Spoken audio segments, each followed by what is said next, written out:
ಸತ್ಯಕ್ಕಾಗಿ ಎಲ್ಲವನ್ನೂ ತ್ಯಾಗ ಮಾಡಬಹುದು, ಆದರೆ ಸತ್ಯವನ್ನು ಯಾವುದಕ್ಕೂ ತ್ಯಾಗ ಮಾಡಲಾಗುವುದಿಲ್ಲ.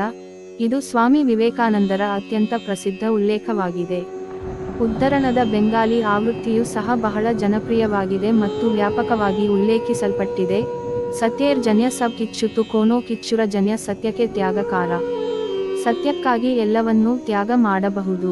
ಸ್ವಾಮೀಜಿ ತಮ್ಮ ಅನುಯಾಯಿಗಳನ್ನು ಸತ್ಯವಂತರಾಗಿರಲು ಬಲವಾಗಿ ಶಿಫಾರಸು ಮಾಡಿದರು.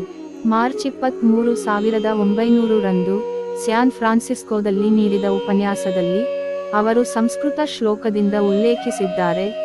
ಸತ್ಯಮೇವ ಜಯತೆ ನ ಅನೃತಂ.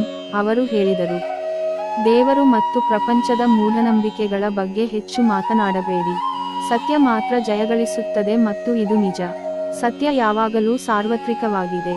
ಸತ್ಯವೇ ಸ್ವರ್ಗ. ಸತ್ಯವು ಅಸತ್ಯಕ್ಕಿಂತ ಅಪರಿಮಿತವಾಗಿ ಹೆಚ್ಚು ಭಾರವಾಗಿರುತ್ತದೆ. ಸತ್ಯವು ನಿಲ್ಲಲು ಯಾವುದೇ ಆಸರೆ ಅಗತ್ಯವಿಲ್ಲ. ಸುಳ್ಳನ್ನು ಹೇಳಲು ನೀವು ಸತ್ಯವನ್ನು ಅನುಕರಿಸಬೇಕು ಮತ್ತು ಆ ಸತ್ಯವು ಸತ್ಯವಾಗಿದೆ. ಈಗ ಸತ್ಯ ಎಂದರೇನು?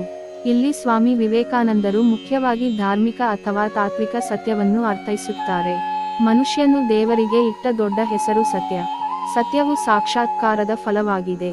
1895 ಜುಲೈ 19 ರಂದು ಅಳಸಿಂಗ ಪೆರುಮಾಳ್ ಅವರಿಗೆ ಬರೆದ ಪತ್ರದಲ್ಲಿ ಸ್ವಾಮೀಜಿ ಹೀಗೆ ಬರೆದಿದ್ದಾರೆ. ಸತ್ಯದ ಸಂಸ್ಕೃತ ಪದ ಇಸ್ನೆಸ್ ಸತ್. ಇಲ್ಲಿ ಸತ್ ಪದವನ್ನು ಸದ್ಗುಣ ಎಂದು ಅನುವಾದಿಸಬಹುದು.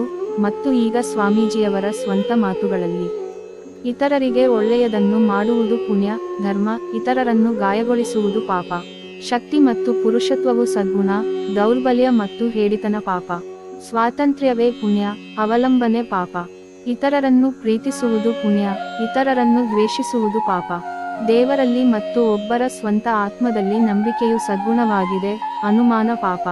ಏಕತೆಯ ಜ್ಞಾನವೇ ಸದ್ಗುಣ, ವೈವಿಧ್ಯತೆಯನ್ನು ನೋಡುವುದು ಪಾಪ. ಇವು ಸತ್ಯ. ದೇವರಿಗಾಗಿ ಮನುಷ್ಯನ ಶಾಶ್ವತ ಅನ್ವೇಷಣೆ, ಅದು ಸತ್ಯ.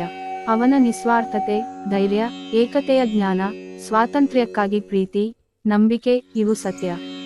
ಮತ್ತು ಸತ್ಯಕ್ಕಾಗಿ ಎಲ್ಲವನ್ನೂ ತ್ಯಾಗ ಮಾಡಬಹುದು, ಆದರೆ ಯಾವುದಕ್ಕೂ ಸತ್ಯವನ್ನು ತ್ಯಾಗ ಮಾಡಲಾಗುವುದಿಲ್ಲ. ಪಿಯಾರ್ ಭುಯಾನ್ ಅವರು ತಮ್ಮ ಪುಸ್ತಕ ಸ್ವಾಮಿ ವಿವೇಕಾನಂದ, ಮೆಸ್ಸಿ ಆಫ್ ರಿಸರ್ಜೆಂಟ್ ಇಂಡಿಯಾದಲ್ಲಿ ಸ್ವಾಮಿ ವಿವೇಕಾನಂದರ ಈ ಉಲ್ಲೇಖವನ್ನು ಚರ್ಚಿಸಿದ್ದಾರೆ. ಅವರು ಬರೆದಿದ್ದಾರೆ, ಪ್ರಪಂಚದಾದ್ಯಂತದ ಜನರು ಸತ್ಯವನ್ನು ಉನ್ನತ ಗೌರವದಿಂದ ಹೇಗೆ ಹಿಡಿದಿಟ್ಟುಕೊಳ್ಳಬೇಕೆಂದು ತಿಳಿದಿರಬೇಕು ಮತ್ತು ಮಾನವ ಸಂಬಂಧವನ್ನು ಗಟ್ಟಿಗೊಳಿಸುವಲ್ಲಿ ಅದರ ಶಕ್ತಿಯನ್ನು ಶ್ಲಾಘಿಸಬೇಕು. ಅವರು ಹೇಳಿದಂತೆ, ಸಮಾಜವು ಸತ್ಯಕ್ಕೆ ಗೌರವ ಸಲ್ಲಿಸಬೇಕು. ಸಮಾಜಗಳು ಸತ್ಯದ ಮೇಲೆ ರೂಪುಗೊಳ್ಳಬೇಕು. ಎಲ್ಲಿ ಅತ್ಯುನ್ನತ ಸತ್ಯವು ಪ್ರಾಯೋಗಿಕವಾಗುತ್ತದೆಯೋ ಅಲ್ಲಿ ಸಮಾಜ ಶ್ರೇಷ್ಠವಾಗಿರುತ್ತದೆ. ಇದು ನನ್ನ ಅಭಿಪ್ರಾಯ. ಸಮಾಜವು ಸತ್ಯಕ್ಕೆ ಯೋಗ್ಯವಾಗಿಲ್ಲದಿದ್ದರೆ ಅದನ್ನು ಮಾಡಿ.